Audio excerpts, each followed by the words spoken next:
Maintenant, concrètement, comment les professionnels, industriels et distributeurs appréhendent cette problématique? Comment ces catalogues peuvent être utilisés? Comment répondre à l'enjeu de la dématérialisation? D'abord, Christine Faultier, qui dirige la supply chain de chez Mondelez, va nous apporter son témoignage avant d'écouter un distributeur et la manière dont ça se met en place dans la distribution. Bonjour à toutes et tous.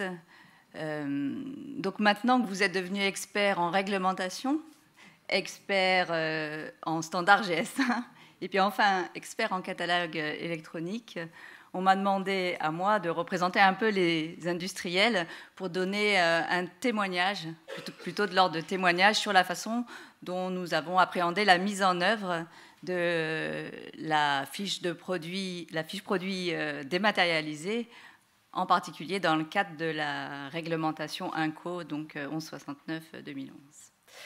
Donc moi, je suis Christine Faultier, donc je suis responsable chez Mondelez International en France de la supply chain client.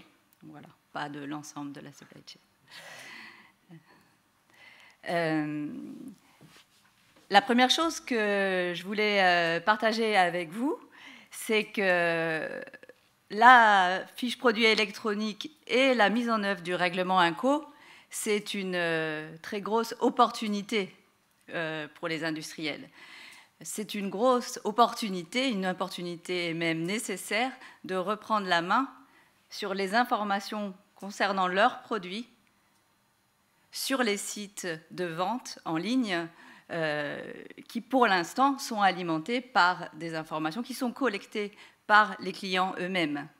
Voilà. Donc ça, c'est vraiment le premier message, même si tout le monde a déjà commencé à partager que c'était un peu difficile à mettre en œuvre, c'est certain que c'est une opportunité, et une opportunité qui nous a demandé de nous structurer pour y répondre, parce que c'est de notre responsabilité d'industriels de transmettre les informations sur nos produits et d'en garantir la qualité. Voilà, c'était le premier point. Par contre, il faut le dire quand même, cette mise en œuvre, elle s'est faite sous une contrainte, non pas de fond, donc on est bien tous d'accord qu'il faut aller dans ce sens-là, mais sur une contrainte de timing importante. Donc voilà, ça c'est certain. Le deuxième point en introduction, c'est qu'il y a beaucoup d'informations nouvelles à transmettre. Nouvelles. Et en particulier, là, on a parlé dans la mise en place du règlement INCO de données nutritionnelles. Nous transmettons déjà depuis longtemps en fait, des informations via la fiche de produit électronique et via le réseau GDSN ou par fichier Excel, ça j'y reviendrai après, vers nos clients. Mais c'était jusqu'à présent des informations qui étaient plutôt d'ordre logistique et commercial. Voilà. Donc là, c'est la première fois qu'on est amené à transmettre des informations qui sont d'une autre nature, d'une nature traditionnelle. Donc vous verrez qu'il faut intervenir d'autres personnes dans nos entreprises. Et cette information, finalement, contrairement à celle dont j'ai parlé précédemment, elle n'est pas à destination du distributeur, elle est à destination du consommateur. Voilà, donc ça a été, c'est quand même un changement. Cette information, elle transite par le distributeur parce que c'est son site de vente en ligne, son site marchand, mais c'est une information qui est à destination du consommateur. Voilà, donc c'était le deuxième point. Et le troisième point, qui a permis cette accélération de l'utilisation de la fiche de données électroniques, c'est la masse de données à traiter. Voilà, pour notre société, donc Mondelez en France, nous commercialisons sur une année environ 3000 références produits différentes. Voilà. Et vous avez entendu déjà dans les témoignages des précédents intervenants que les attributs logistiques, commerciaux et maintenant réglementaires que l'on doit transmettre à nos clients, il y en a plus de 200, il y en a entre 200 et 300. Voilà. Donc il est fondamental pour la qualité et la fiabilité de l'information de trouver des solutions qui soient numériques, informatiques, automatiques, voilà, pour des soucis de qualité d'information. Et enfin, le troisième point, c'est que très vite est apparu le besoin, en fait, pour être capable de mettre en œuvre la réglementation INCO, de travailler en collaboration entre industriels, avec le support des associations comme l'ANIA ou l'ILEC, avec nos clients. Et dans le cadre, il est apparu assez rapidement que le bon cadre pour le faire, c'était le cadre de GS1, qui depuis longtemps nous accompagne dans la standardisation de l'échange d'informations entre les fournisseurs et les distributeurs. Voilà. On parle de fiches de produits électroniques. Mon prédécesseur, juste avant, a dit « on va saisir dans le catalogue électronique ». Non, ce n'est pas la réalité. En tout cas, ce n'est pas la réalité pour les industriels un peu importants. Voilà, donc il faut un peu relativiser. C'est-à-dire qu'on ne saisit pas à la main dans le catalogue électronique. Ce n'est pas ce qui se passe dans nos entreprises. Et donc l'enjeu majeur, le premier, dans le cadre de la mise en place de cette réglementation, le plus important, ça a été de nous structurer pour organiser en amont la collecte des informations au sein des différents acteurs dans l'entreprise. Voilà, donc il a fallu, l'objectif étant d'avoir des données qui restent en permanence, qui soient fiables, bien évidemment, et qui soient tenues à jour constamment. Donc il a fallu organiser des travaux, choisir une stratégie informatique pour synchroniser nos différentes bases de données. On a parlé du méga réseau, je ne sais plus quel était. Dans l'entreprise, c'est la même chose. C'est-à-dire que ça n'existe pas, la méga base de données dans laquelle on a toutes les informations produites. Ce n'est pas appréciable. Ce n'est même pas, c'est pas bon de faire ça, parce qu'en fait, chaque département, chaque fonction a ses propres outils, ses propres bases de données qui leur servent et qui ne peuvent pas. C'est un rêve, en fait, d'imaginer que tout le monde puisse se connecter sur une grande base de données. Et là, on est dans le cadre de la réglementation INCO et de l'information sur les produits, on s'est trouvé face à des nouveaux acteurs dans l'entreprise qui sont, voilà, pour l'essentiel, la recherche et le développement et les affaires réglementaires. Et ces personnes-là travaillent sur une base de données qui n'est pas finalement la base de données utilisée traditionnellement pour la transmission des informations vers les clients, qui est le RP, le SAP, enfin, je ne sais pas si ça vous parle, mais en tout cas, l'outil qui nous permet de commercialiser nos produits, de les approvisionner, de les stocker, de les commander, de les livrer, de les facturer, voilà. Jusqu'à présent, toutes les informations étaient contenues dans ces bases de données-là. Là, la réglementation INCO a rajouté de nouvelles données qui sont ailleurs. Et ces bases de données, finalement, elles ont des clés d'entrée assez différentes. Et voilà, un exemple assez simple, c'est que les informations réglementaires, la liste des ingrédients, le tableau nutritionnel, la liste des allergènes, qui est sur, je ne sais pas, sur une tablette de chocolat Milka 100 grammes, elle est valable pour tous les produits qui sont composés de cette tablette de chocolat. Quel que soit son réseau de distribution, qu'elle soit commercialisée de manière unitaire, qu'elle soit commercialisée dans la grande distribution par l'autre 3, pour tous les formats professionnels qui sont associés. Et ça, on ne peut pas embêter les affaires réglementaires et R&D avec cette partie-là. Donc leur clé d'entrée chez eux, c'est la spécification du produit. Voilà, sa recette, les informations. Voilà. Donc tout le travail a été d'imaginer une stratégie finalement de transfert, de synchronisation des systèmes d'information. La deuxième chose a été d'organiser un nouveau flux de validation. Voilà, ça c'est absolument clé, hein. L'objectif, c'est qu'à la fin, les données, elles soient justes, parce qu'on en est responsable, et on est responsable de transmettre des données de qualité à nos clients et in fine à nos consommateurs. Voilà.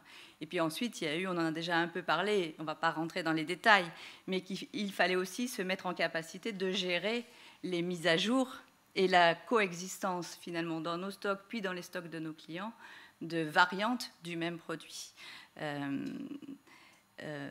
Par rapport à cette gestion des mises à jour, on parlait tout à l'heure que 25% du front de vente était renouvelé tous les ans.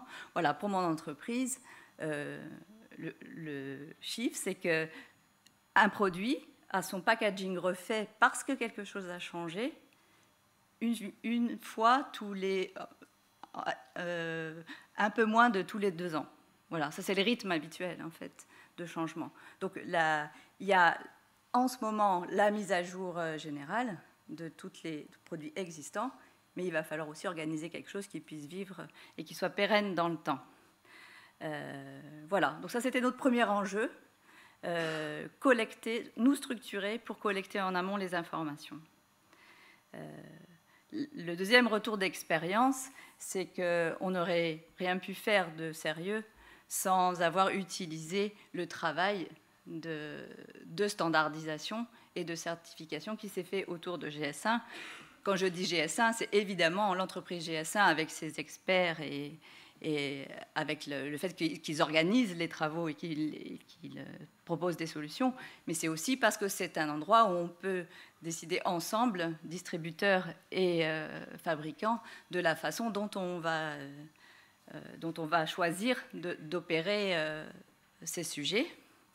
Et la standardisation et la certification de GS1, elles nous amènent 3 bénéfices. Le premier d'entre eux, c'est que, ça a déjà été dit, hein, c'est que ça nous apporte des définitions qui sont claires et standardisées de chaque champ de la fiche produit.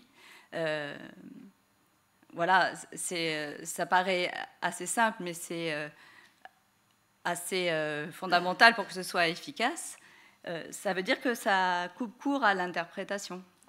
Voilà. C'est-à-dire qu'à l'intérieur de l'entreprise, on sait clairement quelle information on doit donner et on sait aussi la façon dont on doit la donner. Traduire électroniquement un tableau nutritionnel, si chacun s'était mis à choisir la façon dont il allait le faire, bon, voilà, ça aurait été difficile. Voilà, ça a permis d'organiser la façon de savoir comment on transfère un tableau nutritionnel. L'autre exemple qui a d'ailleurs... où il y a eu un peu de tension dans le projet parce que les différents acteurs n'étaient pas forcément d'accord sur la façon de faire, voilà, au niveau français, au niveau international. C'était la façon de mettre en avant les allergènes. Voilà. Donc la réglementation, elle nous dit qu'il faut que comme sur le packaging, on mette en avant de façon très évidente les allergènes. Voilà. Il y avait plein de façons de pouvoir le faire, en majuscule, en gras. Voilà. Donc voilà, c'est le bénéfice de la certification et de la standardisation. C'est de l'efficacité gagnée et de la fiabilité gagnée pour l'industriel et le distributeur, mais in fine, c'est de la sécurité pour le consommateur. C'est-à-dire qu'il sait, le consommateur, que quel que soit le produit qu'il consulte sur Internet, au même endroit, il aura la même information, et donc cette information, elle devient comparable. Voilà, elle devient comparable. Le deuxième point pour nous, industriels, qui était clé par rapport à la standardisation, c'était que, voilà, maintenant, et on espère qu'on va encore progresser là-dessus, c'est qu'il y ait la même fiche produit pour tous les clients. La réalité, actuellement, et encore à date, c'est que on envoie les informations nutritionnelles pour le 13 décembre à la plupart de nos clients, pas tous, sur la base de tableaux Excel. Voilà. Donc, c'est vrai que la réglementation INCO, voilà, a créé un mouvement, et moi, je crois fortement que d'ici quelques années, voilà, la fiche de produit électronique, voilà, elle est devenue indispensable, elle va se développer, et que ça va devenir quelque chose d'utilisé par la plupart. Voilà. L'autre intérêt qu'on a trouvé, nous, industriels, à travailler dans le cadre de GS1, c'est que pour traiter justement ces clients qui demandent des formats Excel propriétaires, parce qu'il ne faut pas croire que tout le monde demande le même, hein, ils sont tous différents les uns des autres, c'est qu'en mettant toutes nos informations dans notre catalogue certifié, on a pu demander finalement à notre offreur de solutions de catalogue électronique de nous produire les fichiers Excel différents demandés par chacun de nos interlocuteurs. Voilà. Et même pour mettre en avant un autre avantage du réseau, cette fois GDSN, c'est que dans notre groupe, on a historiquement un catalogue électronique, que ce catalogue électronique est un catalogue un peu plus global et travaille moins au niveau de la France. Donc, on a pris un deuxième catalogue électronique, justement pour répondre à ces besoins spécifiques du marché français, mais que comme ils sont interopérables, finalement, on n'a qu'un point d'alimentation. Voilà. Donc, en conclusion sur cette partie-là, je pense que maintenant le mouvement il est absolument lancé et que à cause ou grâce au règlement INCO, la fiche de produit électronique va se développer. Un peu en termes de conclusion, sur la partie actuelle, je pense, et je l'ai déjà dit, c'est que cette évolution, elle est incontournable. Pour transmettre les données logistiques et réglementaires, la solution, c'est la fiche de produit électronique. C'est la fiche de produit électronique standardisée, normée, et qui va transiter par le réseau des catalogues électroniques. Je pense que cette fois, c'est maintenant acquis. En revanche, je pense que vraiment, côté industriel, on a vraiment besoin de digérer cette phase qui a été générée par le besoin de réglementation et surtout le timing un peu serré pour le mettre en œuvre, et qu'on va l'améliorer, et que ce travail d'amélioration continue, il va se poursuivre en collaboration avec les distributeurs et dans le cadre de GS1. Voilà, et que les choses vont s'améliorer pour atteindre une fluidité importante assez rapidement. Et puis sur la question et après, bon voilà, on l'a déjà dit plusieurs fois, c'est assez basique. La capacité du nombre d'informations qu'on peut intégrer dans une fiche de produit dématérialisée, elle est infiniment plus grande que celle que l'on peut mettre sur le packaging d'un produit. Donc ça, c'est assez basique. Et donc ça crée des opportunités infinies, et en particulier marketing et merchandising. C'est avec légitimement, de la part des industriels et des distributeurs, la volonté de rajouter des informations et de se différencier. Voilà. Donc là se pose un peu la question qu'on a déjà un peu sentie et qu'on va certainement aborder dans le cadre de la table ronde. C'est voilà, comment est-ce qu'on peut faire de la différenciation alors que là on est vraiment sur un modèle de standardisation. Voilà, ça va être j'ouvre un peu pour la table ronde de cet après-midi. Et puis la deuxième question, c'est quid de l'ouverture donc des données qui sont dans les catalogues électroniques à d'autres acteurs, hein, puisqu'on l'a dit et répété, pour le moment, c'est le fabricant qui est propriétaire de l'information et qui décide de le publier vers son partenaire commercial actuel, qui sont les distributeurs. Voilà. Donc sur les données réglementaires, par exemple, qui sont intrinsèques au produit et qui ne varient pas en fonction de la personne qui reçoit ces produits, ces informations qu'on trouve déjà par ailleurs dans les magasins, voilà, pourquoi est-ce qu'on ne faciliterait pas leur publication? Voilà, quels sont les avantages, les inconvénients? En tout cas, d'un point de vue de l'industriel, ce qu'il faut absolument préserver à tout prix, c'est la qualité et la sécurité de l'information. Voilà, donc j'en ai fini sur mon petit témoignage de là où on en est à date. Et si certains d'entre vous ont des questions, je vais essayer d'y répondre. Bravo vraiment de nous avoir fait vivre la complexité qu'on ne pouvait pas imaginer quand on ne connaît pas, et c'est vraiment extrêmement important. Vous êtes un groupe monde, et là vous avez dû vous plier à une réglementation européenne. Comment c'est vécu au niveau du groupe Total, et qu'est-ce qui se passe avec les autres continents, Amérique du Nord, voire Asie? Alors vous avez raison, on est un groupe mondial, mais on est quand même surtout un groupe européen. Et donc toute la mise en œuvre là, dans le cadre du règlement INCO s'est faite non pas du tout au niveau des pays, hein, on a assez peu participé au choix de mise en œuvre, on les a mis en œuvre derrière. Ça s'est fait plutôt au niveau européen, et de toute façon rien de tout ce qui est développé là n'est incompatible avec ce qui peut être fait en Amérique du Nord. Est-ce qu'il y a des règles, et est-ce qu'il y a un mouvement aussi pour la fiche produit informatisée, ou pour finir avec INCO, est-ce que l'Europe est en train de prendre un avantage compétitif, notamment pour les groupes comme le vôtre, plus européens? Oui, en fait, il y a aux États-Unis aussi des groupes de travail, des initiatives qui se prennent. Voilà, et c'est pour ça que c'est d'autant plus important dès qu'il s'agit d'informations réglementaire, nutritionnelle, que ça se passe à l'intérieur d'organismes et avec l'aide, le support d'organismes un peu internationaux pour que les choses ne partent pas dans tous les sens. Mais oui, par contre, voilà, la réglementation était vraiment spécifique à l'Europe. Mais on est surtout un groupe, en tout cas en termes de développement, fabrication, commercialisation, voilà, on est quand même surtout européen. Donc pour nous, c'était quand même le bon niveau par rapport à la réglementation. Donc vous êtes un groupe international, mais il y a beaucoup d'acteurs dans l'agroalimentaire qui sont nationaux, voire régionaux, donc qui sont des petites entreprises. À partir de votre expérience, est-ce que vous pensez que c'est plus facile ou plus difficile pour des entreprises d'une taille beaucoup plus faible que la vôtre de répondre au besoin de transmettre de l'information? J'allais dire à la fois plus difficile et plus facile. Ça dépend de quoi on parle, en fait. La complexité pour les grosses entreprises, c'est justement leur côté international, le fait que les fonctions sont beaucoup plus séparées et qu'il faut faire fonctionner tout ça ensemble.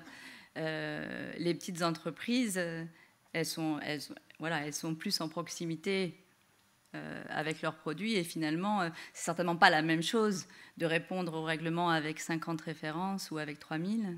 Voilà.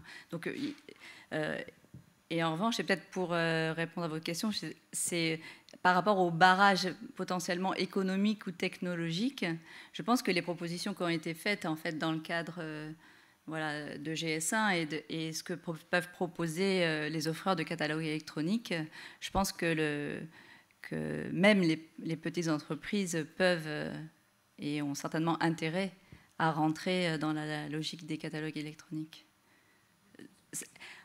En fait, il y a toujours, en tout cas dans la démarche depuis un an et demi qui a été faite dans le cadre de GS1, on a toujours été attentif à ce que les solutions proposées soient également accessibles aux plus petites entreprises. Ça a toujours été quelque chose qui a été pris en considération.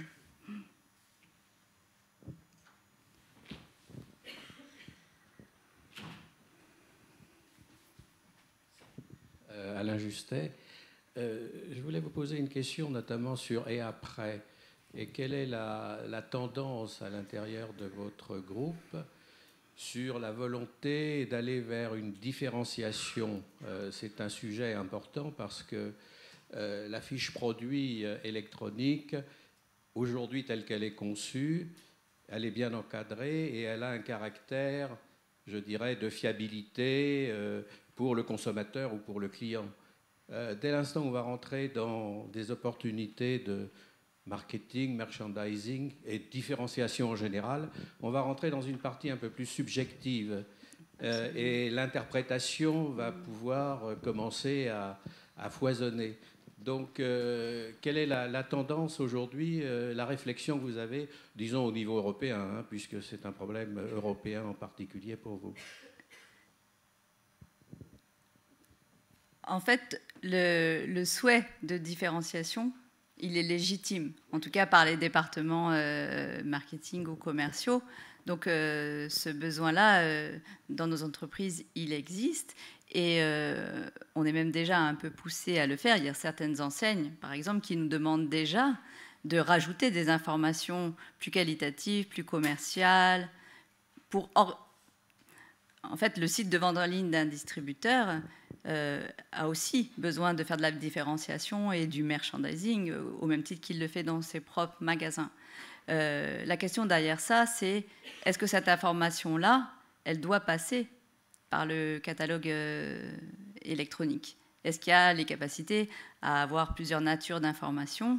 Est-ce qu'une fiche électronique qui comporte toute l'information, qu'elle soit logistique, tarifaire, réglementaire, marketing, commercial, dans la même fiche qui doit être envoyée, synchronisée en permanence, est-ce que ça fait du sens? Voilà, c'est des réflexions qu'on commence à avoir en interne et qu'il va falloir faire aboutir. On est plutôt à l'étape des questions. On sait qu'on a besoin de différenciation parce que voilà, ça fait partie de la demande du marché. Après, la façon de le mettre en œuvre, il y a des réflexions en cours dans nos entreprises. Mais vous avez raison, c'est vraiment le point. C'est-à-dire qu'il y a des données qui sont réglementaires et ce dont on attend de ces données, c'est leur fiabilité, leur qualité. Et Puis après, il y a d'autres informations qui sont plus de nature commerciale et marketing. Voilà, ce n'est pas la même attente qu'il y a derrière. Oui, et justement, c'est peut-être là la question ou le débat pour le futur, c'est de dire dans cette fiche, si on a une partie réglementaire qui est fiable, qui est objective, de pouvoir distinguer pour celui qui lit cette fiche la partie réglementaire de la partie marketing, merchandising, qui valorise le produit légitimement pour les entreprises, mais enfin qu'on puisse être à même de faire cette distinction. Sinon, on risque de mélanger tout et de faire perdre une certaine crédibilité à ce document. Hein. Voilà. Exactement, et j'irai même plus loin, il y a ce que demande l'entreprise, le fabricant, mais il y a aussi, avec tout le développement des technologies, les informations qui pourraient être apportées par ailleurs par d'autres acteurs. Voilà, comment on différencie celles qui sont dont la source est le fabricant de celles qui ont été rajoutées. Donc ça, c'est une question. Il y a certainement des solutions à la fois technologiques, des solutions technologiques pour avancer dans ces domaines. Voilà, mais on est plutôt au début de la réflexion sur ce sujet. Peut-être juste pour compléter, c'est une des réflexions qu'on a, c'est si vous prenez tout le travail qui est fait sur le packaging physique du produit, pour qu'effectivement il soit visible, mis en avant dans les linéaires, et que celui-ci se retrouve dans les sites de vente à licence sur des étiquettes qui font 1 ou 2 cm de côté, on se dit il y a sans doute un packaging, un visuel différent à imaginer aussi pour la vente à distance. Et donc voilà, la question est de savoir effectivement est-ce qu'on travaille sur le contenu, c'est-à-dire l'information elle-même, ou est-ce qu'on travaille sur la manière de le transmettre. Il y a sans doute des standards à faire sur la manière de les transmettre. Après, il faut garder cet espace de créativité, d'innovation, parce qu'il y a énormément de choses, on le pense, et donc on va continuer les travaux sur ces aspects-là aussi, pour permettre justement au marketing, au merchandising, de aussi se développer dans sa dimension digitale.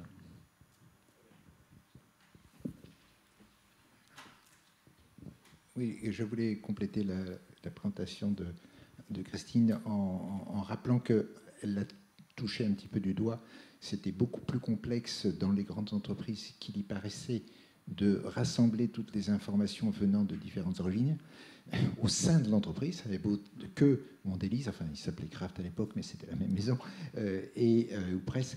Et on a eu d'une certaine façon peut-être un peu la chance en tant qu'industriel et sur ce sujet-là d'avoir travaillé 2-3 ans précédemment sur l'opération Proxy Produit qui nous a appris beaucoup de choses, même si elle n'a pas été jusqu'au bout.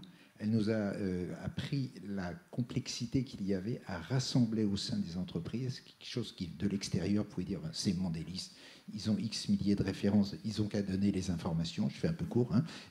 Mais c'était beaucoup plus complexe que ça, et tout ce travail, d'une certaine façon, même si Proxy Produit n'a pas été jusqu'au bout, nous a été très très utile, et de toute façon, une Trusted Data Source, on y arrivera un jour, c'est une évidence. Un label de confiance. Oui, moi j'avais une question à la fois pour vous, mais peut-être pour le GS1 aussi. On voit bien qu'on va aller au niveau des produits dans la grande distribution vers une très grande quantité d'informations fournies aux consommateurs.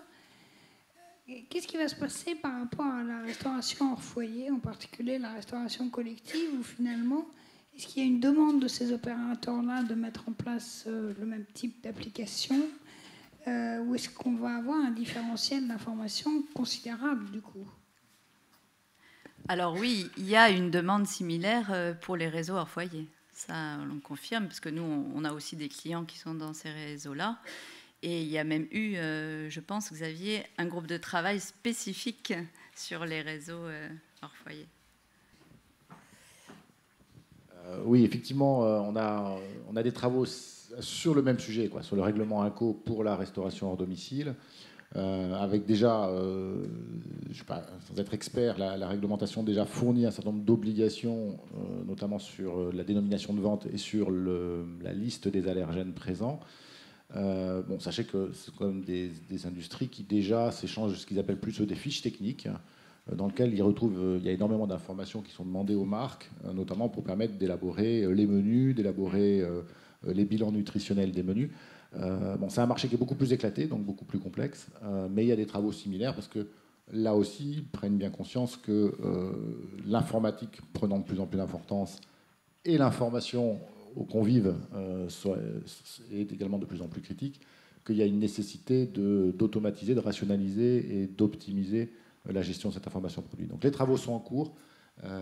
C'est vrai que ça a démarré un petit peu en décalage par rapport aux travaux faits dans la vente hors domicile, la vente à distance. Pardon. Bonjour, Adrien Rousseau, je suis auto-entrepreneur et je travaille également à la CNIL. J'ai une question sur l'ouverture des données à d'autres acteurs et j'aurais aimé savoir quels seraient les freins aujourd'hui, selon vous, industriels, de l'ouverture des données à plus d'acteurs. Et également, est-ce qu'il n'y aurait pas deux typologies en fait, de distributeurs, les distributeurs des produits physiques que les consommateurs finaux vont consommer, et les distributeurs des produits immatériels, et qui sont en fait les fiches de produits. Deux types de distributeurs distincts qui pourraient se retrouver en une même entité, par exemple pour les sites de commerce en ligne. Je ne sais pas si je me fais bien. Je ne suis pas sûre d'avoir complètement compris la question. En fait. Alors, quel est selon vous le frein d'ouverture de l'accès à d'autres acteurs?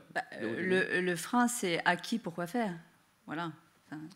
Donc, je pense que il faut décider ensemble. Donc, voilà, identifier les acteurs qui pourraient être utilisés. On a parlé tout à l'heure qu'une partie des informations pourrait être rendues publiques parce qu'elles le sont peut-être déjà de fait. Voilà, donc il n'y a pas de frein dans l'absolu. Il y a des freins pour que les choses se fassent de façon à la fois efficace et fiable. Voilà. Et par contre, votre deuxième question, c'était sur les deux acteurs. Il y a des distributeurs vos clients sont des distributeurs qui Absolument. revendent aux clients finaux. Oui. Et ces distributeurs, donc c'est des distributeurs aujourd'hui de produits physiques, même si la transaction est dématérialisée et il existe des sites internet. Et je me demandais, est-ce qu'il n'y a pas aussi des distributeurs de vos données qui pourraient être distincts justement des distributeurs du produit physique? Je pense par exemple à des initiatives. Aujourd'hui, il y a Open Food Fact qui est ici présent, qui pourrait être un distributeur de données et de fiches, de ce type de fiches. De fait, ils existent déjà. Tous les offreurs de catalogues électroniques, finalement, sont les intermédiaires qui nous permettent de transmettre les informations. Et c'est vrai qu'on a besoin de leur technicité, de leurs compétences particulières. Voilà. Je ne sais pas si ça répond à votre question, je ne suis pas sûre. Merci. Je suis pas sûre. Sur le dernier point que vous avez élaboré, oui, je vous poursuis. Je suis désolé. Non, mais c'était quand vous dites, parce que c'est un point clé, c'est pour moi le point clé de la journée, c'est cette question de l'ouverture des données. Donc vous avez dit, on vous interrogeait sur les freins. On peut aussi vous interroger positivement sur les conditions ce qu'il faudrait garantir pour que vous soyez plus favorable. Enfin, vous, en tant que représentant de l'industrie, je ne vois pas particulièrement. Et quand vous dites à qui et pourquoi faire, en fait, le problème de l'open data, c'est qu'une fois que c'est ouvert, c'est ouvert. Voilà, c'est-à-dire que c'est à tous et pour tout faire. Et que donc, le type de garantie simplement qu'on peut essayer de mettre en place, c'est des garanties qui font que, une fois que l'information aura commencé à circuler, lui reste attaché quelque chose qui prouve que c'est bien l'information de l'industriel et pas une autre information. Ouais. C'est un peu. Je crois que c'est un point vraiment clé, parce que c'est ouvert, hein. Il n'y a plus de discussion. Mais ensuite, ça circule. Alors si évidemment ça circule comme ça, dépourvu de certains attributs, on ne saura plus qui est quoi, d'où ça vient, etc. Or, il faut qu'on sache ça pour que ça fonctionne, pour que tout le monde ait confiance dans le système. Et là, je crois qu'il y a un point vraiment important. Alors, on a bien compris à travers votre exposé que vous aviez beaucoup de travail pour l'instant pour arriver à mettre tout ça en place. INCO a précipité les choses. Mais de toute façon, tout ça va vite et va aller de plus en plus vite. Et donc, il me semble que cette étape-là doit d'ores et déjà être préparée. Alors, c'est vrai que c'est impressionnant puisqu'on passe d'une situation où, dans certaines entreprises, je ne connais pas la situation de Mondelez, mais je connais d'autres situations, d'autres entreprises aussi, sinon plus grosses, où jusqu'à présent, pour avoir cette information centralisée, le seul document qui faisait foi et qui avait une valeur presque juridique, je dirais, entre les services. C'était le bon à tirer. Voilà, voilà, j'en étais sûr. Voilà, je sortais de la bouche, le bon à tirer de l'emballage. Enfin, nous, dans nos labos, quand on apprend ça, on tombe de nos chaises, quoi. On dit, mais quoi, le bon à tirer de l'emballage? Nous, c'est pareil, on fabrique des bases de données, on utilise des emballages que parfois même on est obligé d'aller acheter dans les supermarchés, on recopie les trucs et on dit, mais eux, ils font pareil. En fait, c'est parce que le bon à tirer, voilà, il a été contrôlé par tout le monde. Par tout le monde. Exactement. C'est un voilà. contrat. Ouais, exactement. C'est un contrat. On est d'accord. Et de la même façon, vous avez raison, c'est-à-dire être capable de qualifier l'information, si on doit la rendre publique, avec un label. Voilà, un label qui dit garanti par l'industriel. Voilà. C'est ça. Ça, c'est certainement quelque chose qui, ça, je pense, c'est un qui point peut tout se à fait passer. clé, enfin, en tout cas, que je livre à la réflexion des gens qui sont ici. Absolument. J'ai une question qui ne vous concerne peut-être pas directement, que j'ai envie de poser à tous les intervenants de la matinée. C'est à propos des informations tarifaires. J'aimerais savoir ce que vous entendez par là, parce que bon, la dématérialisation est au service du consommateur, et le consommateur, il est toujours curieux, il a peut-être envie d'avoir un suivi du prix tout au long de la chaîne, depuis la fabrication jusqu'au bout. Je ne vous cache pas qu'il est quand même très agaçant d'entendre le distributeur se plaindre de ce que les fabricants vendent à des prix exorbitants, tandis que les industriels accusent les distributeurs de tous les maux. Au fond, on a là l'occasion d'y voir un peu plus clair en toute transparence.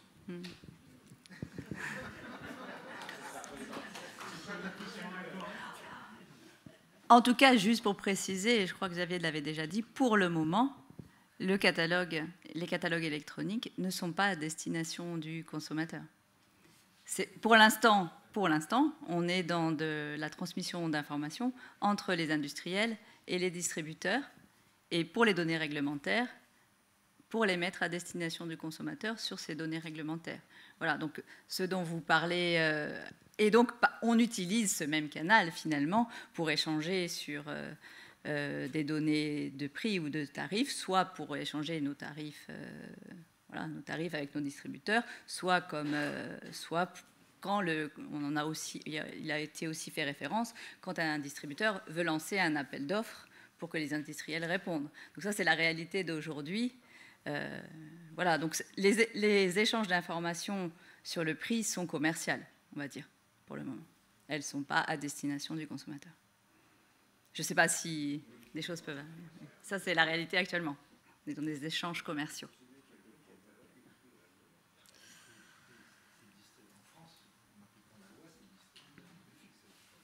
Oui, et ça, c'est effectivement une autre excellente remarque, c'est qu'en France, selon la loi, c'est le distributeur qui choisit le prix de vente des produits.